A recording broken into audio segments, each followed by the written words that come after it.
You seem kind of psyched. No, I'm bummed. But I wasn't bummed. I was stoked. How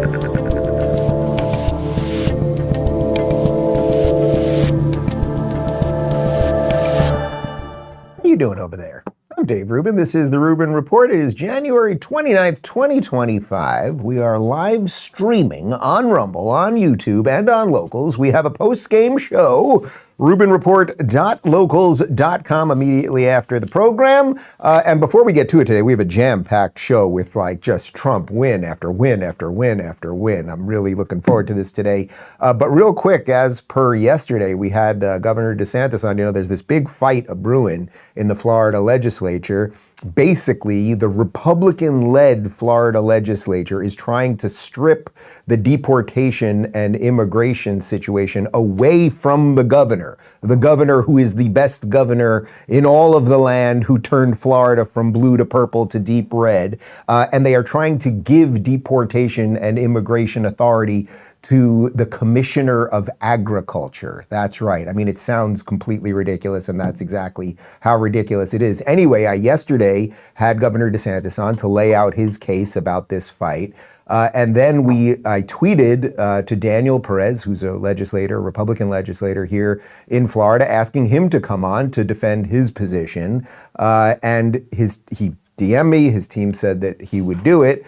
I presented an offer. I said, why don't you come on with Blaise Ingola? He's another Republican legislator, but he's on DeSantis' side in this. And I said, I'll host the debate, and you guys, obviously I'm not hiding my feelings about this. I'm obviously on Team DeSantis, but you guys know me. I'll do it fairly and evenly and all that.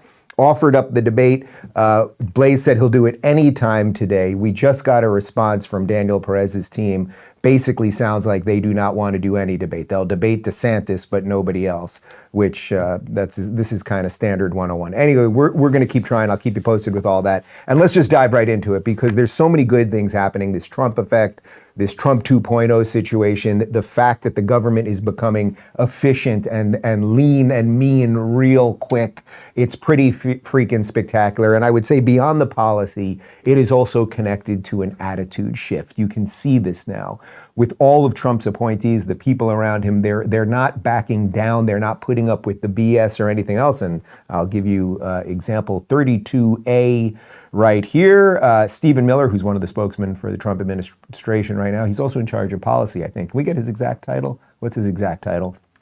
He went on CNN over with Jake Tapper, and obviously Jake and the rest of the crew, they're very upset right now, freaking out about these deportations.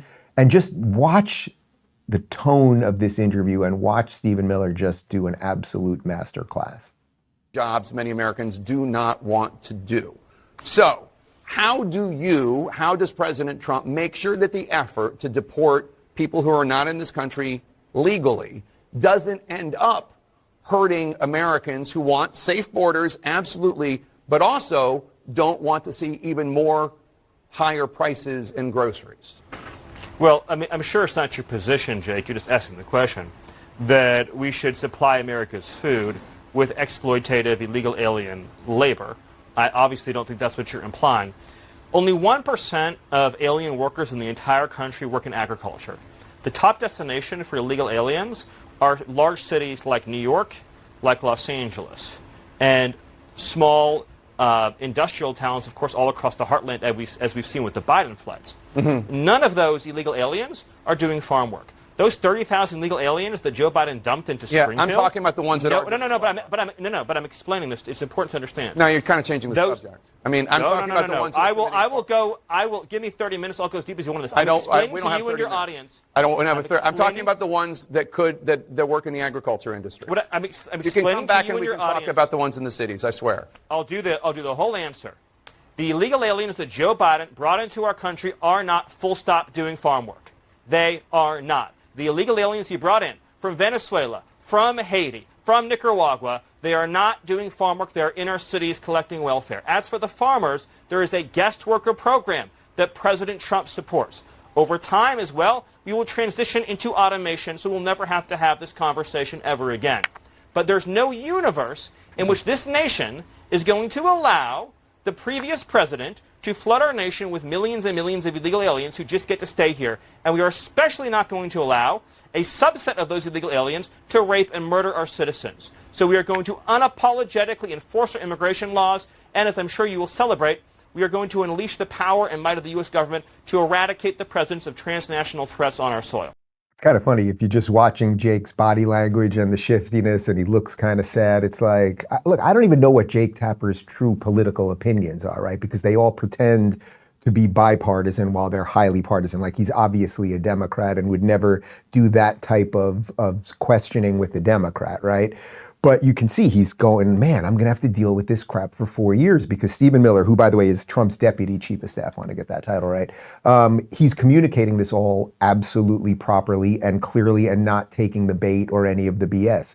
1% of these illegals are doing agricultural work. Also, it's also interesting, the way Stephen Miller framed it, like, Jake, I'm sure you're not saying you would always want this underclass of people who we can pay real cheap to keep the prices of peppers low, right, Jake? Right, Jake? Even though that really is the position of most of the left at this point. Let these people in, let them work on our farms because we can pay them less. It's ironic. I mean, they're supposed to be the ones that are for, the lower class and all of that nonsense, which of course they really aren't. Actually, if you're for the lower class, you'd be for free markets as much as possible and competition. But putting that aside, Miller makes another great point, which is that automation is going to replace all this anyway. So let's say your argument, and he points out it's 1% of these people, right? We know these aren't the people that are in the cities. They're not also working in the farms, right?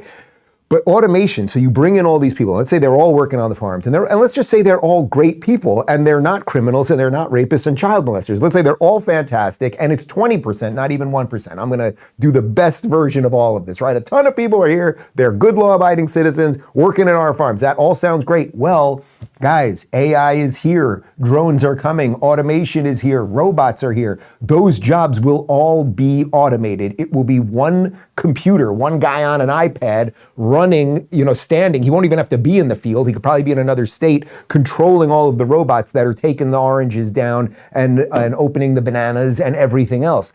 That is the problem, because then what are you going to do? So you brought in all these people, you used and abused them for a while, right? You got the low labor costs, you did that, and then the robots raised them. Well, now what are you going to do with these people? So there's so many orders of things that nobody wants to think about here. But the overriding point is we either have a border or we don't. It's not that confusing unless your name is Jake Tapper. Stephen Miller continued. Let me ask you a hypothetical, and you can treat it as a rhetorical question, not answer it if you don't want to, Jake. I appreciate it. Let's say that an illegal alien arrived in the last 3 months of the Biden administration from, say, Peru. He was released. He failed to appear in immigration court. He was issued a final removal order. So showed up, got released, didn't appear, ordered deported. Been here for 6 months. Is it your position, Jake, that guy should get to stay till the end of his life? I mean, what kind of country can run that way? Okay. I mean, no country in the world runs that way. So let me ask you, President Trump has left the door open to invoking the Insurrection Act, which would allow him to use military forces, U.S. military forces, inside the United States for law enforcement. What would that look like? Are we going to see U.S. troops in American cities arresting undocumented immigrants? Tell us what this is about. Hiller, I already gave you a lot of compliments. You shouldn't have offered that as a rhetorical question. You could see Jake kind of freak because Jake, for all of the things that he is, he's not a moron, right? He's not just a complete idiot. So of course Jake would want that person deported. He just doesn't want to say it because he works for CNN. Of course, and then the concern that Jake is always bringing up, well, what if we do all these things? What if we bring in the military and protect our borders? What will that do? And it's like, you know what, guys? I showed you the video yesterday that my friend shot from South Florida of about 20 Chinese migrants just on the street out of a U-Haul, and it's the second time it's happened in that area in about 3 weeks, right? So that's about 60 Chinese migrants. What are they doing in Miami? Where did they come from? What are their intentions? Like, what the hell is going on here? So yeah, if you got to use the military to clean it up and figure out what's happening on our borders, I actually am okay with that. And most Americans are as well. We showed you some of that polling yesterday. It's not just the immigration thing, which we'll have more on in a second, that Trump is doing well. This is absolutely wild. So this is from the America PAC. This is the PAC that Elon set up during the election cycle. Breaking: Trump administration to offer all I mean, this is crazy. All 2 million federal workers the chance to take a deferred resignation with a severance package of 8 months' pay and benefits. 5 to 10% of the workforce is estimated to quit, which could lead to around $100 billion in savings. Think about that. 2 million people work for the federal government. Do you think we need 2 million people? Most of them don't work at the office. We don't know what most of them do. Obviously, with the DEI offices and the rest of the nonsense, it's like, are these people doing any work at all? But if only 5 to 10% of these people take this, and by the way, you're going to get paid out for 8 months, and then you're going to have to get a real job. Good luck with that. But your run is over here, right? You're doing this on the dime of the government, which is our dime, is over. So if we can save that kind of money and get 5 to 10% of these people out, look, this is coming from Elon Musk, the guy who fired more than half of the people at Twitter the day he got there, and the thing works better than ever. Jake Tapper and Stephen Miller discussed that. There's 2 million employees in the federal government. Overwhelmingly, the career federal service in this country is far left wing. I don't people. I don't know that to be a fact. Well, I'll give you a great example. We looked at USAID as an example. That's 98% of the workforce either donated to Kamala Harris or another left-wing candidate, just as an example. Okay, but let me just an entire workforce is having a whoa. Did you just say that saying someone voted for Kamala Harris is demonizing them? No, so according your suggestion is that there's a bias. No, but you used the word demonizing. You just said that I'm demonizing somebody by saying they voted for Kamala Harris. Let's get back on track. But I am on track. Okay. Let me stay on track. What I'm saying to you is this. There are 2 million employees in the federal government. Right. They're overwhelmingly left of center. Again, the American people, I got to finish the sentence. Okay. I got to finish the sentence. The American people voted for dramatic change implemented by Donald Trump. I can't believe I'm going to say this. I'm starting to feel bad for Jake. It's only a couple weeks into this administration, and you can see it. This guy is just going to have the shit kicked out of him for the next 4 years, and he kind of deserves it, right? He's grilling Miller there in a way that he would never grill a Democrat. Of course, it's true that most of the federal workers are Democrats. We just checked the numbers. Do you know what percentage of D.C. voted for Kamala Harris? 92.5%, not 60%, not 55%, 92.5%. So the people who work, quote unquote, work for the government, of course they love the government. They love the people that will always fund the government and bring more resources in and make sure that they don't really have to show up to work or do anything else. So Jake, it's like, what are you even pretending? Why are you even pretending that that's not the case? Come on, man. I want you to be a little better than you are. You're the one sane guy over there. This offer by Trump, which I think is just spectacular. We've got some more info on this. This is from Autism Capital over on the Twitter. This is the full buyout memo from the OPM sent to all federal employees titled "A Fork in the Road." The pillars of the new federal government are clearly laid out. If federal employees wish to resign, they simply put resign in the subject line of the email they received. The new government will focus on 4 pillars: a return to full physical presence in office culture. Great. A high-performance environment that demands excellence. Well, that sounds good. A more reduced, streamlined, and flexible workforce that will include downsizings. Okay, efficiency. A high non-negotiable standard of trust, loyalty, and reliability. Hot damn. The memo says even if you decide to stay, there's no guarantee you will have your job in the future. If you want to resign, you have between January 28th and February 6th, and you'll be paid through September 30th. Whatever path you choose, we thank you for your service to the United States of America. A new age is beginning, a new America. Guys, this is it. This is it. If we fire some of these people and start saving some of the money, Trump will be fulfilling the exact promise that he had. Our annual budget right now, the whole budget of the U.S. government is $4 trillion. Now, I want to read you this. This is from the official Doge account on Twitter. If you want to see how quickly we can actually change things if we do it right. Doge is saving the federal government approximately $1 billion a day, mostly from stopping the hiring of people into unnecessary positions, deletion of DEI, and stopping improper payments to foreign organizations, all consistent with the president's executive orders. A good start, but the number needs to increase to $3 billion a day. Now, I'm not a mathematician, but if we get this thing guys, to 3 billion a day. There's 365 days in the year. You multiply that 3 bill a day by 365, you've got around $1 trillion in savings right there. We bring in around 3 trillion a year in taxes. So we actually could balance the budget. Can you believe that? We could. Also, check this out from AF Post. Doge has currently slashed 30 billion in wasteful spending. So things are happening, and all of the people, whether they are the swamp creatures in DC or the mainstream media people on CNN, all of the people who have defended this inefficiency, who have defended open borders, who have defended the criminality of all of this, and really the destruction of all of the norms. We're just trying to get back to something that is normal and sane. That's all. There's nothing radical about any of this. Well, they're not too happy about it. We'll have more on that in just a sec, but first let me talk to you about Hillsdale College.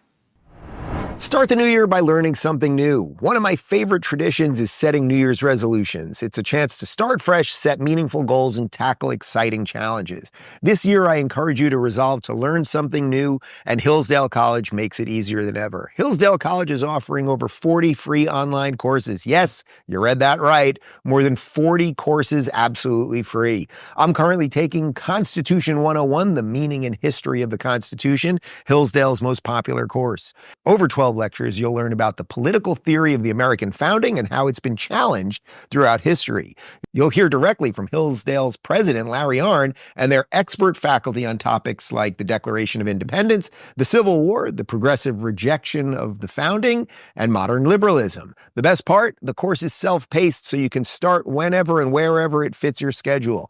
Take action today. Go to hillsdale.edu/Dave right now to enroll for free. It's quick, easy, and completely cost-free. That's hillsdale.edu/Dave. Start your journey to learning today. All right, again, we're only, 10 or so days into this administration, and Trump is fulfilling his promises. Border, cutting the federal government, getting the budget in order. Like, it's all kind of happening. There's a whole bunch happening on the international front as well. But let's talk about the deportations and illegal immigration situation for just a second. I got a couple tweets here that I think illustrate that things can happen very quickly. This is from ICE. Enforcement update, January 26, 2025, 956 arrests, 554 detainers lodged. And those are single-day statistics. The next day, January 27th, 1,179 arrests, 853 detainers lodged. The next day, January 28th, that's yesterday, 969 arrests, 869 detainers lodged. So you can see, guys, when the government wants to do things, when it wants to be competent and do its job and make sure that people who are illegal, thus they've broken the law already, on top of the other laws that many of them are breaking, like, molesting kids and selling drugs, we can do things. We actually can do things. We've just been convinced over the years that not only can't we do good things, but we shouldn't do good things in the first place. Check this out. This is a chart of daily encounters by undocumented immigrants. Donald Trump put this up on his Truth Social. And man, if you need a visual illustration of how change can happen, and it can happen real quick, you're not going to guess what happened on January 20th, guys, in the midst of that drop. Yeah. So you can see basically the amount of people coming through, because there now is a message. A message has been sent to the world. It's not just, if you're here, we're going to find you and you got to go. It's don't come in the first place, right? The tacit or implicit message that the Biden administration sent for 4 years basically was come on down. Let's see what's what. Oh, and we're going to give you some stuff. And a lot of people listened to that, and now they're not. Here's a quick video of new DHS Secretary Kristi Noem in New York City. And this is the attitude that seems to be permeating throughout the administration right now. Here in New York City this morning, we are getting the dirt bags off these streets. Kind of feels like it could be the beginning of a porn, don't you think? Anyway, she's doing good work over there. I'm just saying, like, she's got nice hair, good makeup. Kristi Noem tweeted this. Our work started at 3 a.m. in New York City to arrest criminal aliens. Among the arrests was the ringleader of a vicious Venezuelan gang, Tren de Aragua. We're getting these criminals off our streets, and there you can see they're catching these guys. And then Libs of TikTok tweeted this, breaking, Tren de Aragua, ringleader behind Aurora, Colorado apartment building invasion, arrested in New York City by ICE. So yes, the very same person. You remember that story from a couple months ago that they were taking over these apartment buildings in Colorado, and the mainstream media told us it wasn't true. Well, yes, they found the guy, and he was in New York City, and he's got to go. He's got to go, and I suspect that Kristi Noem is not going to be treating him all too well. Check this out from the NYPD, who have been abused by the Democrats over the last couple of years in New York. For the first time in 30 years, there have been 0 shooting victims in New York City for a 5-day period. This is the longest we've gone without a shooting victim since the beginning of the CompStat era, and is the result of the brave work that the members of the NYPD do every day. Guys, again, it's just, it will really be great. It will really be great if things just keep going well in the country. And all I have to do on this show every day is tell you there were less shootings than there were last year. The economy, it's doing better than it did last year. Foreign policy, it's great. Everybody's happy and peaceful. Like, what? That will be a hell of a show. It will be a joy doing that show, you know? And we're getting there. We actually are fixing things. And yes, I know they'll try all sorts of things. It will not always be good, and there's always going to be complications and problems. Okay, fine. But you get it. You get it. The New York City Police Department, because now ICE is in there arresting illegals. They're getting people off the street. They're literally stopping Venezuelan gang members. Suddenly, no people have been shot in New York City in 5 days. Like, that's pretty damn good. You'd think Democrats could applaud that, but I wouldn't hold your breath. Tom Homan, the man who will play Tom Homan in the movie about Tom Homan, here he is heading to Chicago for deportations. Where are we heading, Tom? We're in Chicago, Illinois. We're going to arrest public safety threats. We got all the government approach. We got U.S. Marshals, we got FBI, we got ATF, we got DEA, we got ICE, we got HSI, we got them all here. So the president's plan of all of government to attack illegal alien crime in this city, we're going to address it today, starting now. I'm not sure. Were those his real eyes? What happened there at the end? You get it. It's just clean. It's clear. We're not messing around. The fact that this guy is out there himself, right? That also is important messaging. Tom Homan is going to these places, right? We showed you the raid that he did with Dr. Phil the other day. Now he's going to Chicago. Kristi Noem is in New York City. So we have the faces of these organizations while the organizations are cleaning themselves up. And by the way, many of the people who work at these organizations, look, you may argue, and we just talked about 2 million federal workers that potentially will be getting out of their jobs. It's like there are plenty of good people working for the government. They've just been waiting for the right leaders, and we suddenly have them. And now watch this. This is Tom Homan on Fox, and he does not like Joy Reid. Tish James, AG here in New York, says it's all a game you're playing. Listen to this. New York City joined the list of cities where these performative raids are taking place. We have a government right now that is reckless. Reckless and also, I mean, as I've said, performative. I mean, I want to show you an image of Kristi Noem, who was just confirmed, the former governor who was confirmed as a Department of Homeland Security. I mean, it's as she's cosplaying. It's almost a game where she seems to be cosplaying, as I'm not sure what she thinks that she's portraying here. She might as well be at Comic-Con. James and Joy say you're reckless and you're just role-playing for fun. She's dumber than a box of rocks. Bottom line is, let's talk about Chicago for a minute. Chicago mayor says that we put fear in the elementary schools because ICE agents went to elementary school. Total false story. What ICE did in Chicago is save children. What we did in New York today is save children. Just Chicago alone, we arrested like 9 sexual predators, most of them child sex predators. We took them off the street. We took them off the street in New York today. We're protecting the community. We're saving children. We're going to secure that border so less Americans die of fentanyl deaths. We're securing the border so less women and children are sex trafficked. Biden administration had a 600% increase in sex trafficking. We're securing the border so less terrorists and people on the terrorist watch list get into the country. Biden, under Biden, we had a 3,500% increase in people on the terrorist watch list. No, we're saving this nation. We're making America safe again. So they need to get out of the way because we're coming. We're going to do it. They're not going to stop us. All right, well, the polls, even the legacy media polls, say the American people support this operation and they support you. So good luck. Guys, we fact-checked that while we were playing the video, and it does check out. Joy Reid is dumber than a box of rocks. According to the internet, that's what it says. Again, this is just, I don't even need to analyze that. It's just Homan telling the truth. And why? Why is it Joy Reid or Jake Tapper or any of the lefties or the professors at our elite colleges?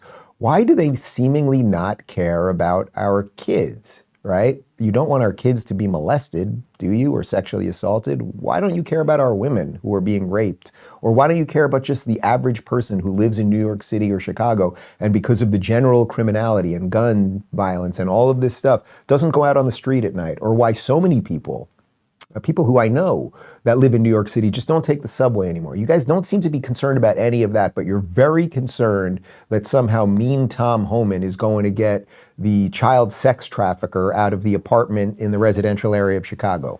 Might want to think about that, Joy. Or shall we call you Boxer Brox Joy? Guys, let me talk about ground news for a moment, and then we'll go back and dive into some of these blue cities, because a whole bunch of mayors, I think, could end up in a lot of legal trouble because they don't want to go along with Mr. President. Guys, I started this show to uncover what's really going on in the world. But now that Trump is officially back in office, we can expect more agenda-driven narratives and outright manipulation from the mainstream media. That's why I've partnered with Ground News. Unlike other platforms, Ground News doesn't publish stories or push narratives. Instead, it's an independent app and website that aggregates every source on a story so you can compare coverage and see through the media spin. It's easy to use. Swipe through the coverage tag to show whether it's driven by liberal corporations or independent conservative voices. My favorite feature is their blind spot feed, which highlights important stories the left and right aren't covering. It's a game changer for building trust and transparency in the media. I use Ground News to ensure that I'm providing my viewers with reliable, unbiased information, and now you can too. For a limited time, get their unlimited access Vantage plan for nearly 40% off. Just go to ground.news/Rubin or scan the QR code to subscribe. Supporting Ground News doesn't just give you the tools to think freely, it also supports independent voices like mine. Ground.news/Rubin. Get 40% off today. All right, so as this deportation situation ramps up and as Tom Homan goes into these cities and Dr. Phil goes into these cities, you can't make any of this stuff up, and they get out the rapists and the murderers and the drug dealers, you know that blue city mayors and some governors are not going to be happy about this. They have instigated this. They have exacerbated the problem. They have created the sanctuary cities. They have destroyed some of our greatest cities. New York and Chicago come to mind real quick. Let's jump over to Chicago right now, because you know Chicago Mayor Brandon Johnson. He is, let's just say, not a particularly good mayor or particularly concerned with the issues that his constituents, his legal voting constituents have. Here he is basically saying he's going to fight Trump on ICE and he will protect the illegals who shouldn't be in his city at all, but he's going to protect them from arrest. We will continue to protect civil and human rights, and we welcome all individuals and families who want to work, live, and thrive here in our beloved city. The Welcoming City Ordinance is a law, and it is the law of the land here in Chicago. We will uphold it, along with the complementary Illinois Trust Act, to ensure that our immigrant communities are safe. Furthermore, we intend to continue to empower all of our communities throughout our city with crucial information and resources at this time. On the city's website, chicago.gov, we offer a Know Your Rights resource guide providing all information, tools, and context that our immigrant communities should know. The full force of government from my office, city departments, as well as Let's get right to CBS News. All right, so look, none of this should surprise you. As always, he doesn't make the distinction between legal and illegal immigrants. We're talking about illegals here. He basically says that he will violate his oath of office. His oath of office is to protect the Constitution of the United States, right? And if you're going to ensure that your police officers and your administration can't do the work of protecting your citizens, then yeah, you're kind of in violation, buddy. I have a feeling this guy could end up in jail. That feels like the next version of the story here. And the administration is going to see how far do they want to take this fight. And I suspect that Trump and Homan and everybody else are going to take it as far as it can go. But really the point of all of that is if you're watching this show and you live in Chicago, and we're going to get to Minneapolis in a sec because they've got another nutcase mayor over there. If you live in these cities, why is it that your mayors don't care about you? You're the ones that vote for them. I thought illegals can't vote. It's a little unclear to me whether they do or don't in some of these cities. You're the ones that are paying taxes. why don't they want the services to go to you and just can't make the distinction between illegal and legal immigrants? Like, congratulations, Democrats. Congratulations, progressives. You demolished what was once a moderate left party. You turned it into a bunch of radicals. And I think some of these cities are going to burn as a result of that. Here's Minneapolis Mayor Jacob Frey saying that he won't cooperate with ICE either. And, he's got a woman standing behind him who married her brother. I want to speak directly to people who are undocumented. We love you. We care about you. In the city of Minneapolis, we will stand up for you, and we will do anything in our power to help. Because you're not an alien in our city, you're a neighbor. Now, in Minneapolis, we have what is called a separation ordinance. And that separation ordinance states clearly that our city officials, our police officers and beyond, will not be gathering information showing who is and who is not documented. We do not ask the question with regard to immigration status, and because we haven't asked the question, we don't have any data to show documentation status in our city. Our police officers will not be cooperating with federal law enforcement around federal immigration law. We enforce state and local laws here in Minneapolis, and we will do so to the best of our ability. But as for cooperation with ICE, the answer is no.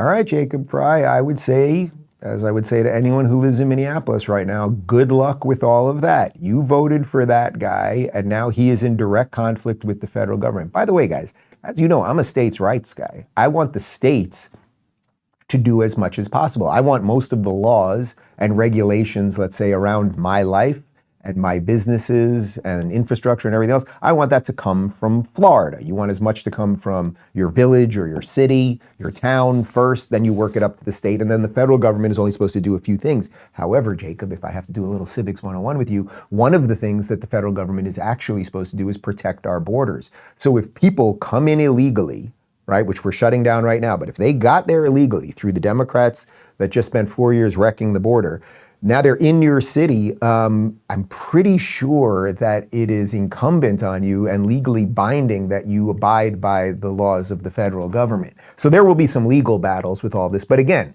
the overriding point is, why doesn't that guy care about his citizens? With Ilhan Omar standing behind him, who married her brother, that one's obvious. Like, she just wants to destroy America. It's pretty clear. Like, Jacob Frey, you too? Like, are you a destroy America guy? I guess so. I guess you are. Now let's go to Austin, Texas, because temporary mayor Vanessa Fuentes is also saying she will not have local police work with ICE. Over this weekend, we've received a lot of feedback from our community. We have a lot of members that are scared right now with the extent of ICE being and operating in the Austin area, and to what extent that impact will have on our immigrant community. And I'm really proud that our police chief came out with her statement on Friday that confirmed that Austin police have not and will not enforce any federal civil immigration. That is an important thing for Austinites to know, that our local police officers are going to be doing what they do best, which is focus on solving crime versus doing these type of ICE raids or roundups. So what is important for me as a local policymaker is to ensure that the city is doing what we can to inform our community of their rights. So we're really ramping up the Know Your Rights trainings and workshops in collaboration with community partners. Know your rights. Isn't that incredible? When she talks about her community, what does she mean? Her community of illegals? By the way, they're not forcing, the federal government is not forcing the police to arrest illegals. But the point is that if they arrest illegals and then find out that they're illegal, they're supposed to at least report them to ICE and then let ICE deal with it. But is that what you want, average person of Austin, Texas? Think of all the people. How many people have moved to Austin lately? Well, Elon moved to Austin, right? Joe Rogan moved to Austin. Michael Malice moved to Austin. A lot of people, a lot of the tech bros have moved to Austin. You guys escaped the lunacy of California, Silicon Valley. You moved to Austin. Austin, what's Austin's, what's the tag phrase? Keep it weird, keep it weird. Keep Austin weird. It's like, yeah, weird is one thing. We could work with weird. But allowing criminals to run around and then have the police actively not do anything when they find out that they're illegals, that is a problem. So again, there's going to be massive legal fights here. I do think some of these mayors could end up in jail. I really do. Check this out from Behizi Tweets. Breaking, Congress just summoned mayors of prominent sanctuary cities to come and answer for their crimes. Boston Mayor Michelle Wu, Chicago Mayor Brandon Johnson, Denver Mayor Mike Johnston, New York City Mayor Eric Adams. It's getting real, and there's the statement right beneath it. I'm not going to read the whole thing to you, but there is a fight brewing, guys. Like, you can feel it right now. Trump is not going to turn around on this. Tom Homan's not going to turn around on this, and our city's going to fight. It seems like New York City, Eric Adams is waking up. So and he's also in trouble with the feds, right? So he might suddenly be like, all right, you guys do what you got to do. That might help New York City turn around to whatever extent it can turn into something decent again. But we just played you the videos. So Austin, Minneapolis, Chicago, and Boston, which is really bananas with that Michelle Wu, who literally was having Christmas parties for non-white civil servants. It's like, let's see what happens. And you guys will get summoned to the White House. And I think you might have some legal stuff on your head coming soon. There is a Batman villain who works over at the televised mental institution known as MSNBC. His name is Anand Giridharadas or something. And here he is just laying out some stupid racist BS.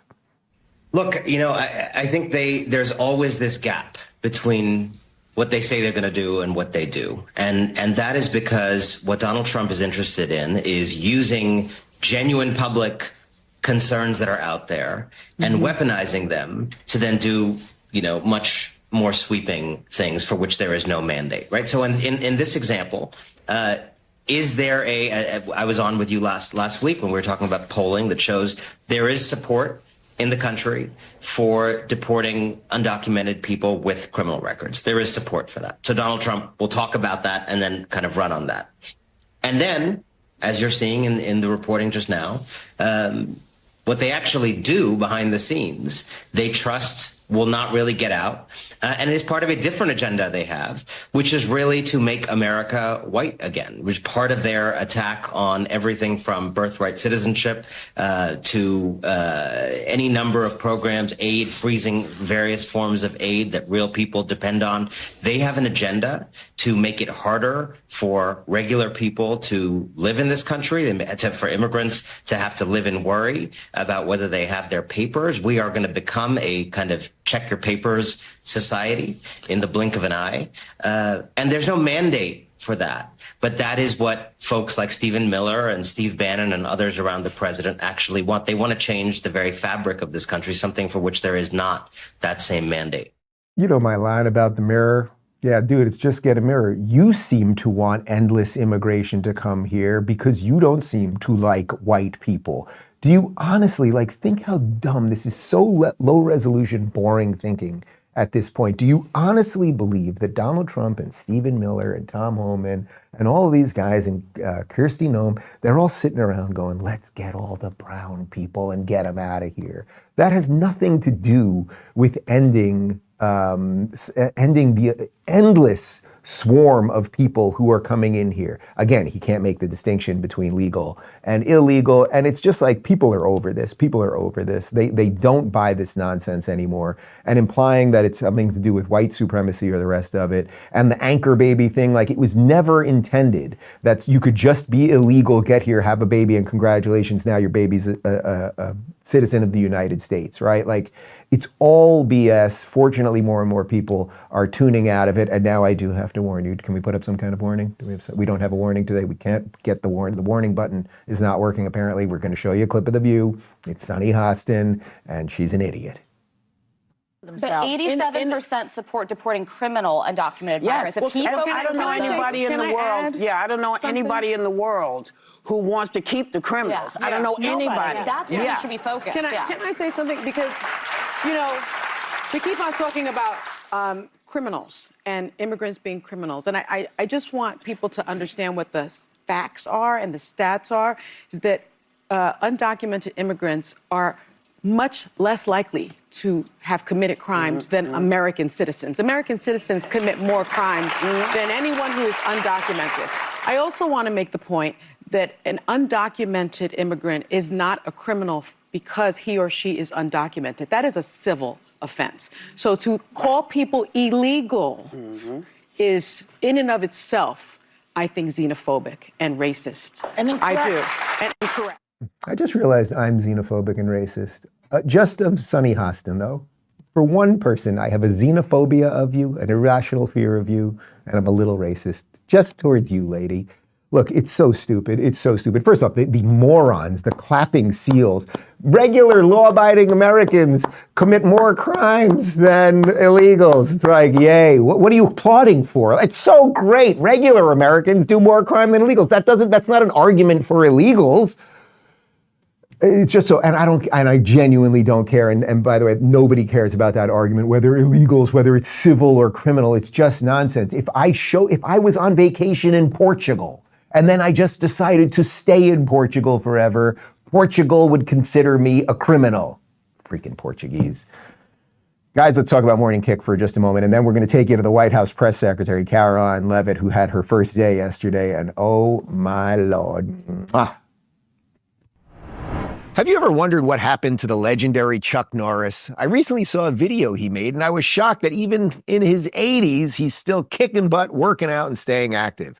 What's even more surprising, Chuck says he feels stronger, works out longer, and still has plenty of energy left for his grandkids. He credits it all to one simple change he made during his routine. In fact, he says he feels like he's in his 50s again, and it's not just him. His wife tried it too, and she says she feels about 10 years younger. Her body is leaner, and she has energy that lasts all day long. Chuck made a special video to share exactly what he's doing, and you need to go see it. Go to chuckdefense.com/Rubin or click the link below this video to watch. It'll change the way you think about your health. The legendary Chuck Norris is 84 years old, but he has more energy than most people half his age. He reveals how he transformed his health by focusing on just 3 things that sabotage our bodies as we age. Don't miss out. Visit chuckdefense.com/Rubin or click the link in the description box below to watch the video now. You won't believe how simple it is.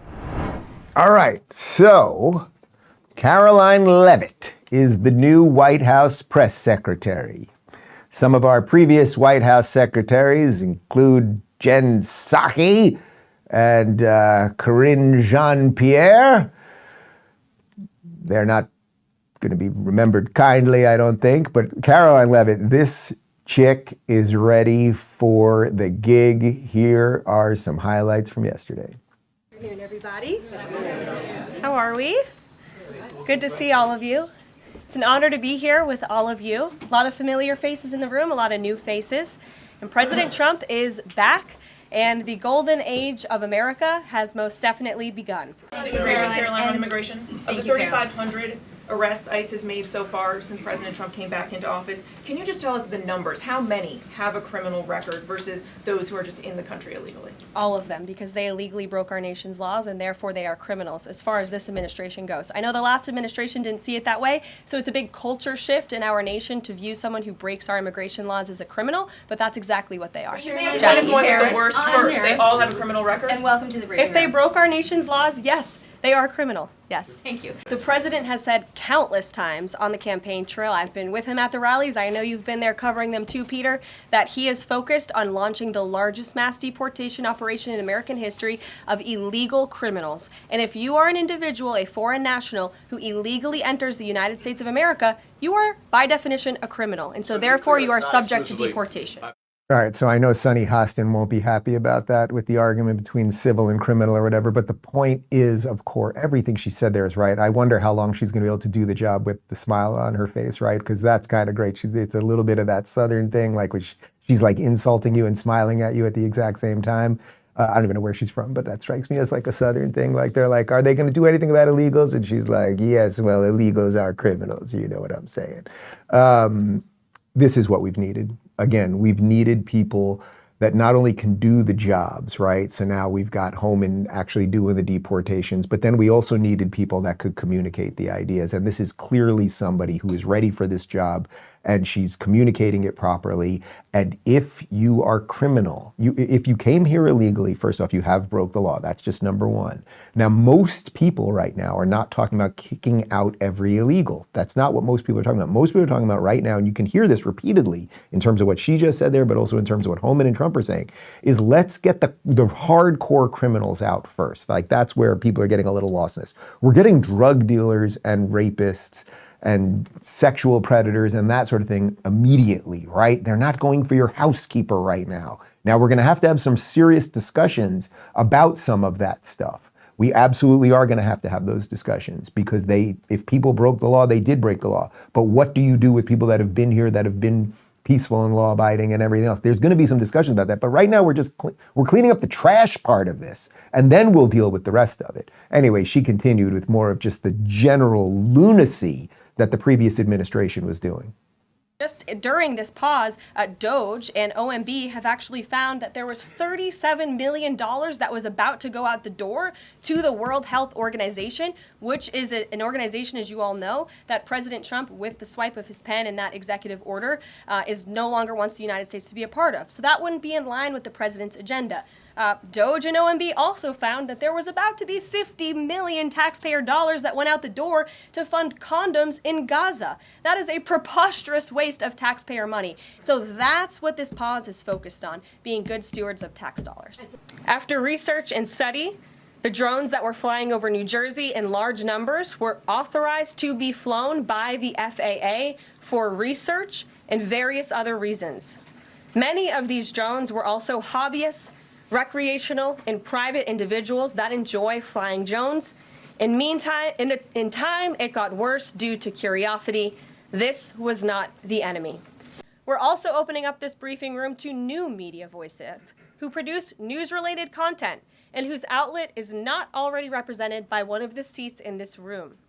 We welcome independent journalists, podcasters, social media influencers, and content creators to apply for credentials to cover this White House. And you can apply now on our new website, whitehouse.gov/new media. All right, so first off, on the last part of that, we have applied for credentials, and I do get to DC. I'm going to try to get there, I don't know, every other month or so, and we've got studios over there with Rumble, and hopefully I can get into these press conferences and ask some decent questions. And I don't even consider myself a journalist, but I can ask a question, I think. As per everything else she said, like cleaning up the drone mess that we were all worried about, right? Like, so it was allowed by the FAA, and then there were some hobbyists and whatever. So it was nice to hear some clarity on that. We already illustrated the point with the border. Oh, and this $50 million to condoms for Gazans. Do we have a headline? I think we have a tweet here that explains a little of this. This is really unbelievable. Wait until you hear about how Hamas uses those condoms. They've attached it to incendiary bombs a few years ago. And then it's just from a random Twitter account. Can you make peace with people who weaponize their condoms? So literally that's what they've been doing. They take the condoms and then they basically use them as bombs to go over the border into Israel and burn down fields and go after kindergartens and things like that. So literally someone in our State Department knew that and wanted to get the Gazans condoms. Why else would you want to get these people who are oppressed in an open air prison who are apparently being genocided? The last thing that you'd think they would need are condoms. But we have had 4 years of a criminal government. And even if none of that was true, even if they were really using it just for safe sex, do you want your tax dollars going so that Hamas members can have safe sex? Frankly, I think the Mossad should send them condoms. I'm sure they have some special condom that they could send them and deal with several other problems. Little compare and contrast right now. You remember Karine Jean-Pierre. We're obviously not going to have to talk about her much longer, but we wanted to show you a little bit from her first day compared to Karoline Leavitt's first day. I am a Black gay immigrant woman, the first of all three of those to hold this position. Representation does matter, and no one understands this better than President Biden. President Trump directed all federal agencies to terminate illegal diversity, equity, and inclusion programs to help return America to a merit-based society. So what does this pause mean? It means no more funding for illegal DEI programs. We will continue to celebrate American history and the contributions that all Americans, regardless of race, religion, or creed, have made to our great country, and America is back. Yeah, America is back, and I don't know how we could show you something that would just illustrate it more than that. Like, nobody cared, Corinne, that you were a Black gay immigrant woman. Like, Karoline Leavitt, I assume, is heterosexual and married. I don't care, right? Like, I don't care. Can you do your job? But you buffoons took us to the edge of the universe and were about to push us into the black hole. And wait, this is starting to get weird. The point is, there's some good things happening. My friend Ben Shapiro illustrated that via the Twitter machine. He wrote, between Karoline Leavitt, Stephen Miller, Tom Homan, J.D. Vance, and Donald Trump himself, among others, I have never seen anything remotely like this extraordinary level of effective quality agenda advocacy from a Republican administration in my lifetime. It's jaw-dropping. Yeah, I've been thinking about that a lot, guys, even as we're preparing the show. It's like there is something so amazing happening right now, and we are right in the thick of it, and it's right at the beginning.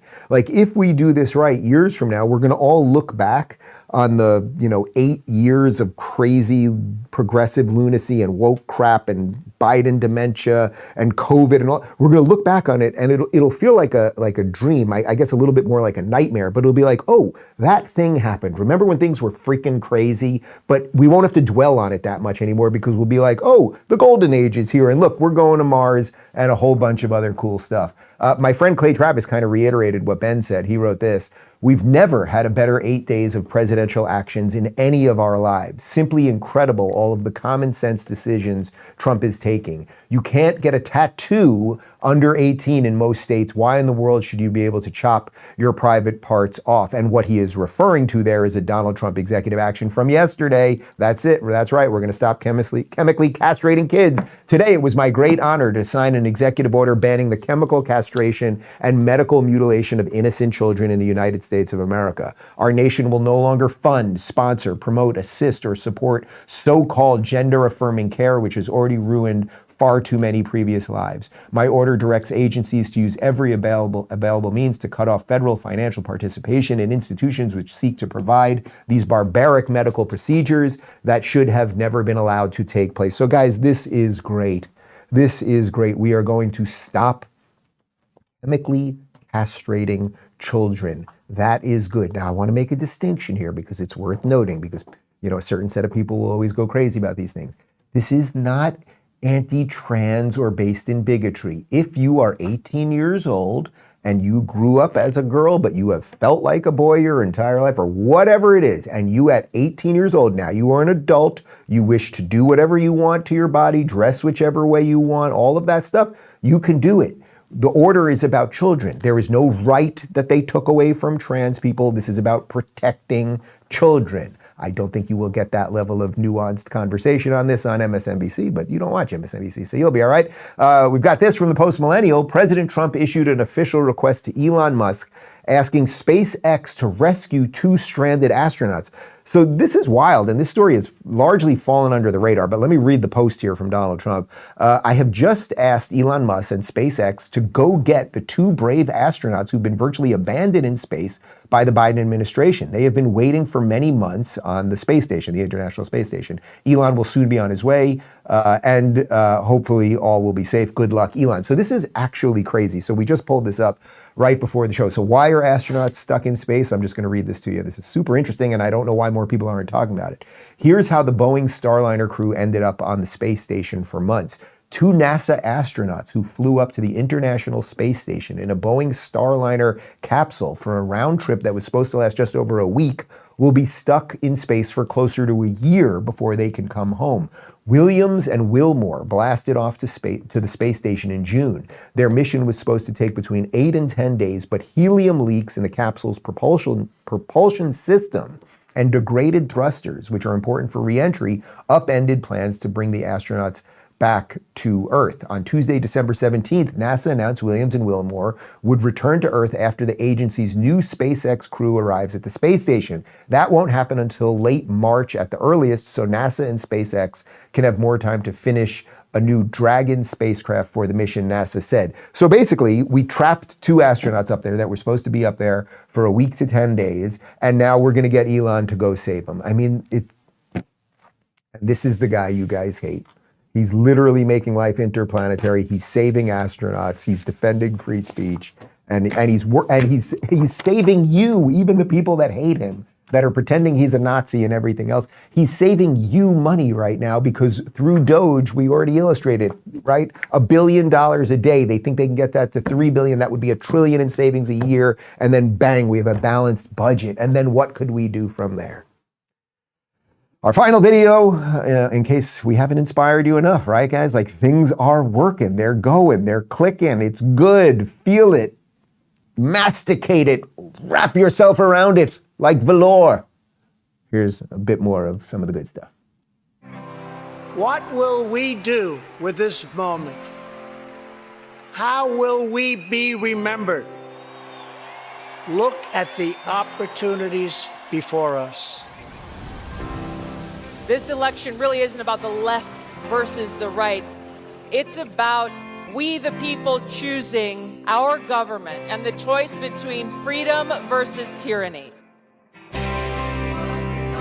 Nobody has a chronic disease burden like we have. Why are we allowing this to happen to our children? Ultimately, the only thing that will save our country is if we choose to love our kids more than we hate each other. What is going on here is deeper than politics. It is deeply spiritual. We are being called to rise above the hatred and the fear and the evil. We need to remember above and beyond that we must love our neighbors, that we must treat other people as we hope to be treated. You want to be a rebel? You want to be a hippie? You want to stick it to the man? Show up on your college campus and try calling yourself a conservative. America is going to reach heights that it has never seen before. The future is going to be amazing!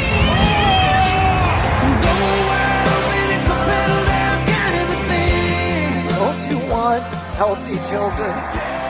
Don't you want a president that's going to make America healthy again? The sweet emotion raining all over me. I come to you today as a former Democrat. I will be a first-time Trump voter tonight.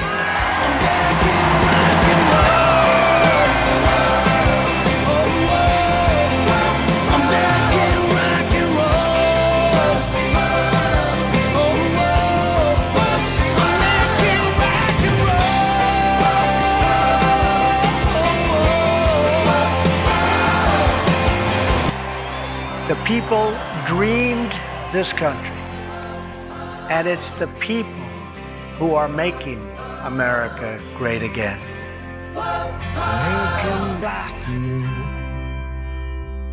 So obviously that was from the Trump campaign, and I normally wouldn't end on like an ad light. It's not even an ad. It's just a kind of a beautiful thing there, right? Like what is that? Is that an ad? He's president now. So it's just, but what brings that all together, right? What brought all those people together? Notice they weren't really talking about policy. They were talking about love of America, right? And how many Democrats, or I should say ex-Dems, were in that video from Nicole Shanahan and obviously Bobby and Tulsi, et cetera, et cetera. It's like, that's the thing that's happening right now. We're still at the beginnings of it. There still will be a pushback against it. You're still going to deal with the Jake Tapper nonsense and the lies of MSNBC and everything else. But the good things just keep rolling, and we just got to keep strengthening them and showing that to people. And if you build it, they will come. Speaking of building it, we've got a post-game show in 30 seconds, RubinReport.locals.com. We've got an iOS app and an Android app, and it's free to join us over there, and it's just a couple bucks a month if you want to play along and get ad-free videos and all that good stuff. I thank you for watching. We leave you with a cold close, and we'll see you in the post-game. It was only about saying China is one of the freest societies in the world. Don't take it from me. That's from Freedom House. Let's talk a little bit. Democracy, courageous people, and it's just, I don't know why it is, except there's some commercial interests who would like to diminish the relationship.